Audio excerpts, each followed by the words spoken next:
Assalamualaikum warahmatullahi wabarakatuh. Ya, kembali lagi pada video pembelajaran teknik otomotif. Pada kali ini kita akan membahas torku konverter,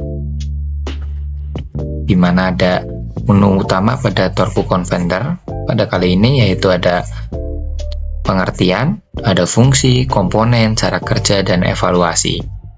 Sebelum memasuki materi, ada sedikit pengantar, yaitu perkenalkan, nama saya Muhammad Fuad Al-Azami dengan NIM 52024222027 dari Program Pendidikan Teknik Otomotif, jurusan Teknik Mesin, Fakultas Teknik, dan Universitas Negeri Semarang.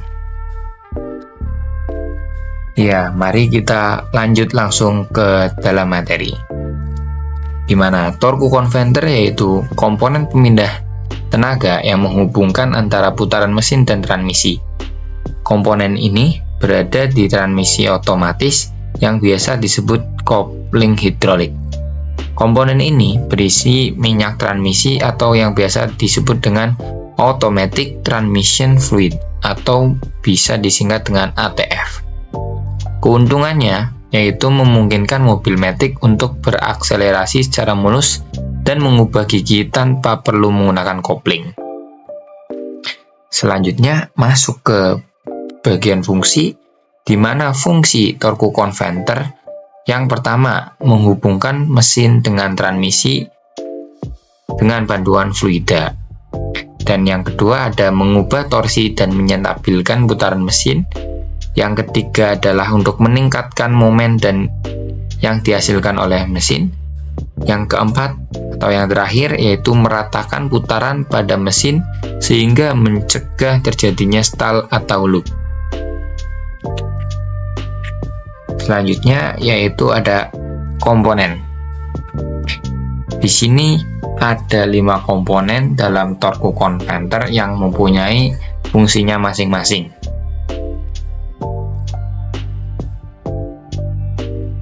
Yang pertama yaitu pompa impeller. Ya, ini merupakan gambar dari pompa impeller. Pompa impeller dipasang dengan poros engkol pada drive case.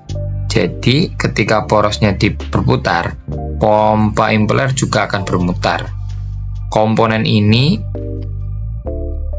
berfungsi sebagai penggerak fluida hidrolik karena terpasang pada poros engkol yang terdapat pada drive case. Jadi, saat poros engkol bergerak, maka pompa impeller akan bergerak juga. Kondisi ini menghasilkan energi kinetik sehingga secara otomatis mendorong minyak transmisi untuk menggerakkan sudut turbin runner. Jika dilihat dari fungsinya ini, pompa impeller bisa disebut dengan kipas utama. Ya, kita lanjut ke komponen berikutnya, yaitu cover konverter. Ya, itu merupakan gambar dari cover konverter. Cover ini merupakan wadah dari komponen secara keseluruhan yang akan menutup turbin dan pompa impeller, sehingga ketika mesin berputar, aliran dari fluida tidak akan berputar keluar yang menjadikannya kebocoran. Cover ini dihubungkan dengan beberapa komponen konverter seperti impeller pump dan flywheel mesin dengan baut. Jadi cover konverter ini adalah rumah di yang torku konverter. Selanjutnya yaitu ada komponen yang ketiga yaitu turbin. Ini merupakan gambar dari turbin torku konverter yang mempunyai fungsi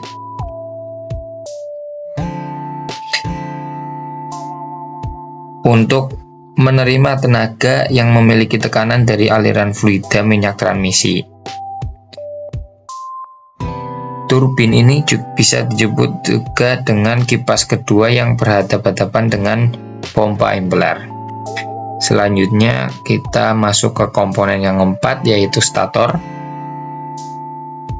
Stator terletak di antara pompa impeller dan turbin. Jadi komponen ini berada di antara dua kipas yang saling berhadapan-hadapan. Bentuknya juga seperti kipas yang memiliki fungsi utama untuk mengalirkan fluida minyak transmisi yang tadinya dari turbin kembali lagi ke pompa impeller. Ya, kita memasuki komponen yang terakhir yaitu lock up cloth, yaitu merupakan sedikit gambaran dari lock up cloth. Lock up cloth ini adalah bagian torku yang berfungsi untuk menghubungkan turbin dengan cover pada RPM tertentu. Tujuannya agar perbandingan putaran antara flywheel dan transmisi tetap sama. Ya, itu merupakan komponen-komponen dari torque converter ya teman-teman. Selanjutnya kita akan masuk ke cara kerja. Jadi berikutnya cara kerja di torque converter atau coupling fluid ini dibagi menjadi dua, yaitu ada cara kerja pada saat RPM normal dan juga cara kerja pada RPM yang naik. Kita masuk ke RPM yang normal terlebih dahulu. Pada saat RPM normal, saat mesin hidup atau berputar, maka ada aliran fluida yang mengalir ke torque converter. Akibat stator adalah kopling satu arah, maka aliran fluida berbelok menggerakkan pompa impeller. Pompa impeller bergerak dengan rendah karena kecepatan mesin rendah juga. Jadi pada kondisi mesin mobil posisi idle, cover converter akan menghubungkan putaran flywheel dengan pompa impeller. Jadi ada aliran fluida dari pompa impeller yang mengalir ke bagian turbin sehingga menimbulkan tekanan. Namun, tekanan tersebut tidak dapat memutar turbin karena tekanan yang dihasilkan terlalu rendah karena RPM mesin juga rendah. Yang selanjutnya, pada saat RPM naik. Ketika mesin mobil Anda digas, maka terjadi peningkatan fluida sehingga turbin akan berputar. Meskipun begitu, putaran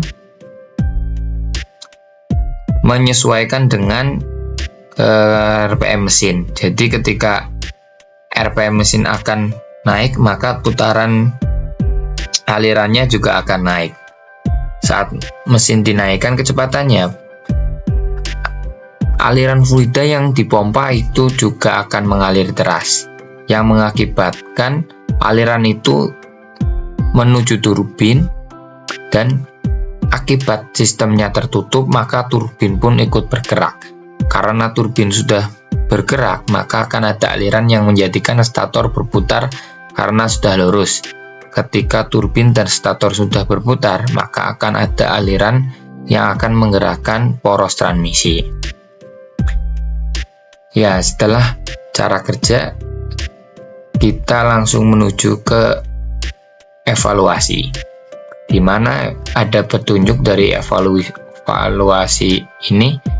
Yang pertama ada pelajari materi torque converter yang tadi dari awal sampai akhir dijelaskan. Yang kedua ada laksanakan evaluasi dengan memilih jawaban antara A, B, C, atau D yang menurut Anda benar. Yang ketiga, jika ada kesalahan maka ulang sampai Anda benar-benar menyelesaikan. Ya, kita langsung menuju ke soal ya teman-teman. Soal yang pertama ada transmisi apa yang menggunakan torque converter?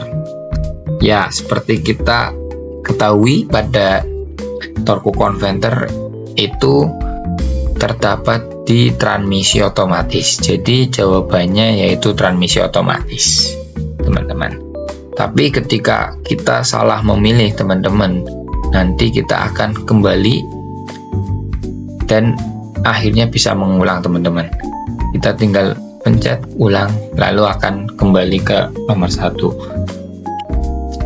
Tapi ketika kita menjawab yang benar yaitu transmisi otomatis, maka kita akan lanjut ke soal berikutnya. Ya, soal nomor 2 yaitu komponen apa yang biasa disebut dengan kipas utama. Ya, seperti yang dijelaskan pada komponen-komponen tadi, komponen yang biasa disebut kipas utama yaitu pompa impeller. Ya, jadi jawabannya C ya teman-teman. Dan sama ketika kita jawab salah, maka kita juga bisa mengulang kembali sampai jawabannya juga benar. Ya, soal nomor 3 yaitu mengapa pada RPM rendah aliran tidak bisa menggerakkan turbin? Ya, seperti dijelaskan pada cara kerja tadi, kenapa sih RPM rendah aliran itu tidak bisa menggerakkan turbin? Ya, karena aliran pada RPM rendah itu belum kuat, jadi belum bisa menggerakkan turbin yang seharusnya itu dipompa dengan aliran yang sangat kencang. Jadi jawabannya B ya teman-teman. Dan ketika soal terakhir ini sudah terjawab, maka selesailah sudah evaluasi pada kali ini. Ya, selamat Anda telah menyelesaikan soal-soal. Ya, berikut teman-teman adalah video pembelajaran pada kali ini. Kurang lebihnya mohon maaf.